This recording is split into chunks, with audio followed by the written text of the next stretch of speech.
Tesla shares falling almost 4% after Consumer Reports says it's no longer going to recommend the Model 3 due to reliability issues. This is a stunning reversal, given the fact that Consumer Reports ranked the Model 3 at the top of its consumer satisfaction list just last January and recommended it last May as well. A Tesla spokesperson says the automaker already has made, quote, significant improvements to correct issues. Let's bring in the car coach, Lauren Fix, for details. So, Lauren, how big a hit was this for the company? It was a big hit because, remember, he sort of lived off the fact that Consumer Reports gave Tesla all this credibility for the Model S, which used to be on the recommended list. It is no longer. The Model X never made the recommended list, and now the Model 3 hasn't made it.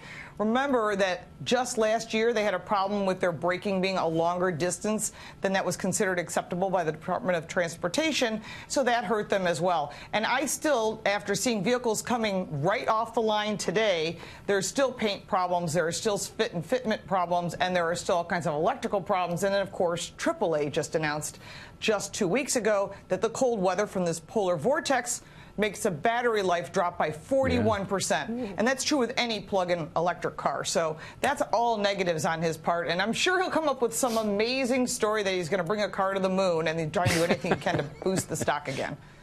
But, Lauren, I mean, if the whole game was reliability, I mean, would Range Rover even exist? I mean, it seems like there's other things that go on. Don't they, correct me if I'm wrong, isn't Tesla still #1 in customer satisfaction, even ahead of, like, Porsche and everybody else? Like, the cult people who are into it like it more than any car they've ever had. Is that more important than the actual, you know, dollars and cents of owning one and the reliability compared to, like, a Toyota or something? Well, the key word I think you used is the cult.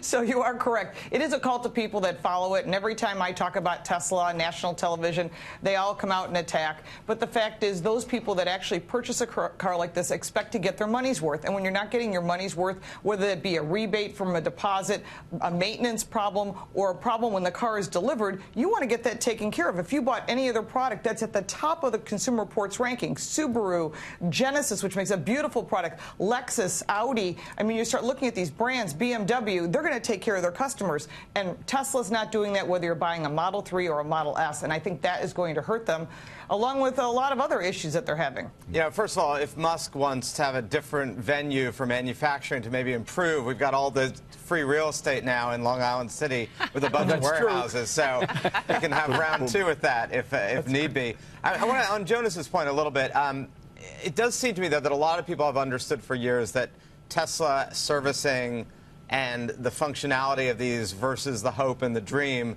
is a little like smartphones 2007, 2008, that they're willing to put up with an inordinate amount of hassle to be a part of what they feel is an exciting new wave of how one drives and what one drives. And I wonder, I mean, given that the stock price today really, you know, was a lot less volatile than Tesla stock is even on a normal day, whether or not this really isn't going to be such a big deal in terms of actual sales versus what it would be if this was a Hyundai.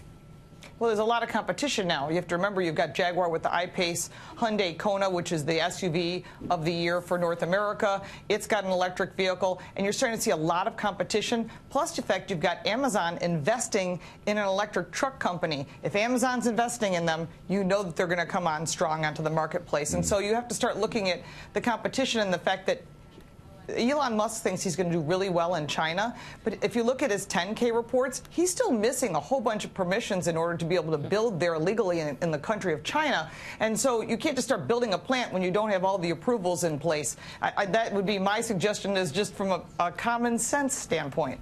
Well, Lauren, from looking at Elon Musk, and all joking aside, he says he can secure funding secured to buy out the company. But how about securing funding for fixing the operations in the U.S. before he even thinks of China? Is this a simple matter of, can he fix the operations in the U.S., correct these problems, and build his cult of, still happy buyers? Because you just mentioned a few names. You didn't even mention Mercedes, BMW, Audi, Lexus, Audi, everyone else, you name it. You have some well-pocketed, great operators in this industry who could eat their lunch, and all these guys who love their Teslas right now could say, well, never mind, I'm going over to Mercedes here. I mean, that's what is he going to do here? Well, I think it's possible. I mean, I drove the Audi e-tron. I'll tell you, it's a fabulous car. I've driven the Jaguar I-Pace. I've driven all the different brands, Mercedes, BMW. Everybody's offering an electric vehicle because they have to in order to sell vehicles in the state of California.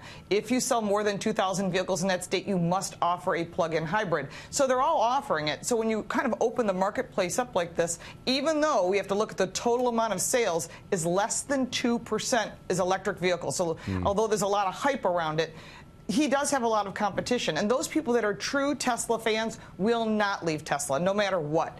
They'd have to really have a horrible experience for them to leave. And many people, even had accidents with autopilot, still go back to that brand. So he does have a great loyalty, which I have to give him a lot of credit for. But overall, when you look at the competition, you have to realize that either he's going to have to sell this brand off because he's lost his $7,500 tax credit and it will continue to be cut in half. By the end of this year, he won't have a tax credit available. So it's going to certainly lessen those people that were interested in buying that car, and they're going to look at other options. And my guess is that at some point he's either going to sell the brand off or he's going to have to do something, because right now it's very hard to raise money when you look at some of his financial reports. I mean, they're not in a positive position. He's bleeding billions of dollars. Lauren Fix, great to see you again. Please come back and see us. Thank you.